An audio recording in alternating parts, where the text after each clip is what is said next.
Good evening, ladies and gentlemen. Welcome to 6 Minutes. I'm your host, Gabe Oxner. On this week's special edition of 6 Minutes, we'll be taking a look at various psychology terms.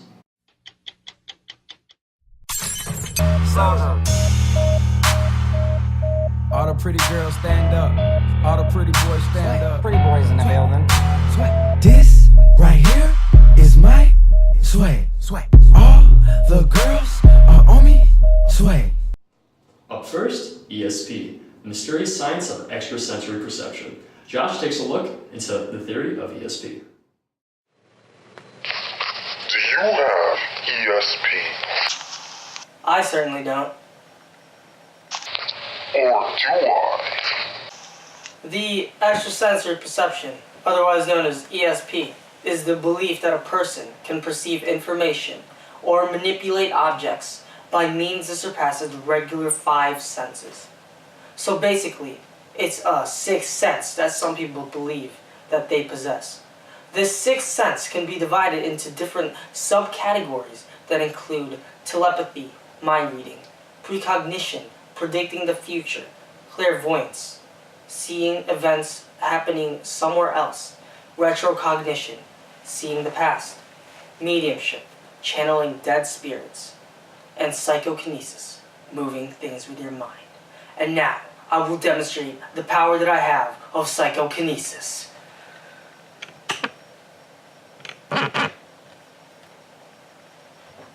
The concept of ESP has been around since the dawn of man, under many different names. Although there are numerous theories as to how and why ESP is manifested, one thing's for sure: it is completely outside our scientific understanding of the world.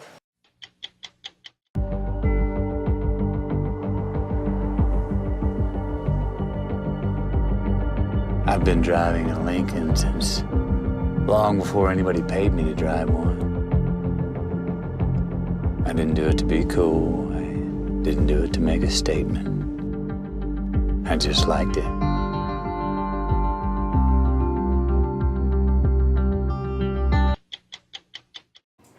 Next, Justin takes a look at the science of love and shares with us what attraction really is. The idea of attraction dominates our culture. Attraction is what all strive for, especially young adults, and within that, girls. The dieting industry, for example, is a $40 billion industry. Most think that attraction is simply physical attraction. However, attraction involves 2 more vital components. These components are proximity and similarity. Most undervalue how important these 2 components are in their idea of attraction.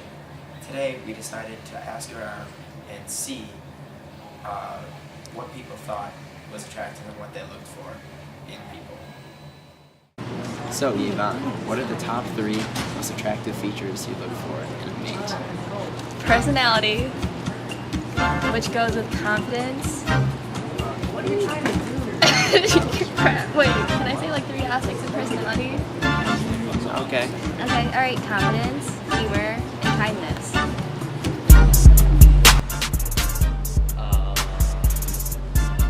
Personality mostly. I don't really care other than that.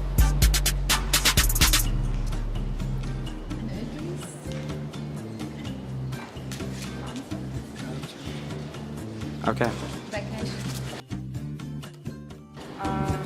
He's funny.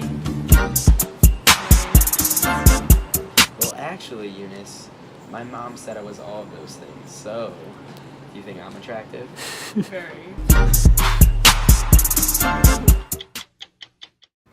Next up, we have Daniel, who's looking into the concepts of conformity and the interesting effects it has on people.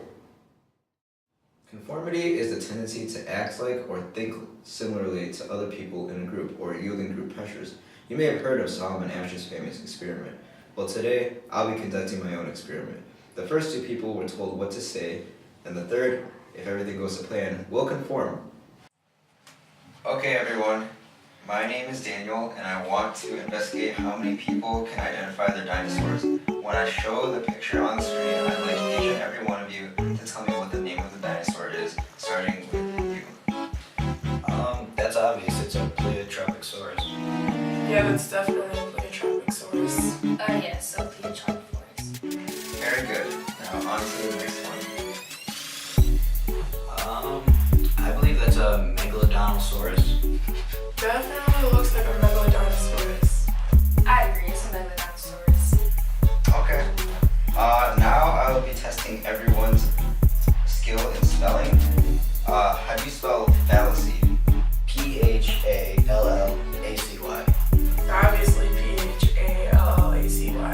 Yeah, P-H-A-L-L-A-C-Y. Okay, very good.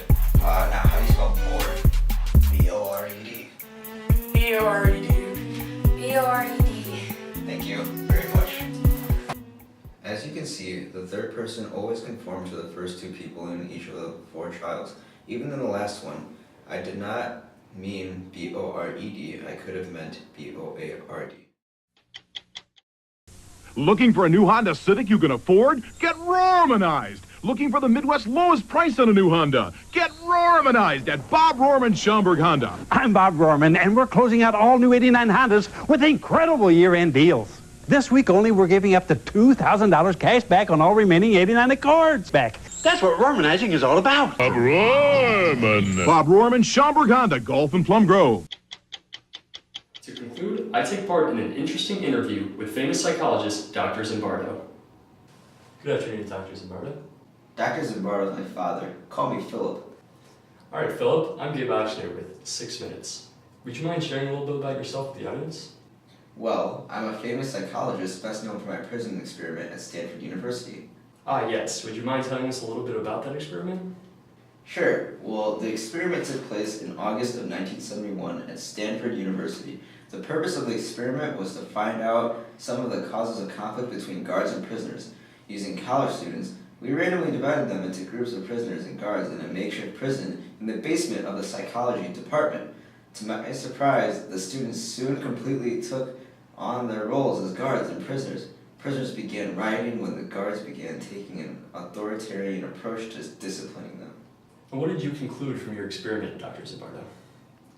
Well, I concluded that the experiment perfectly illustrated the power authority has on individuals and the cognitive dissonance theory. It also revealed that the experiment favored situational attribution of the guards and the prisoners' actions, meaning that the situation the subjects were in affected their behavior, not their personalities. That's all the time we have, Dr. Zimbardo. Thanks for sharing.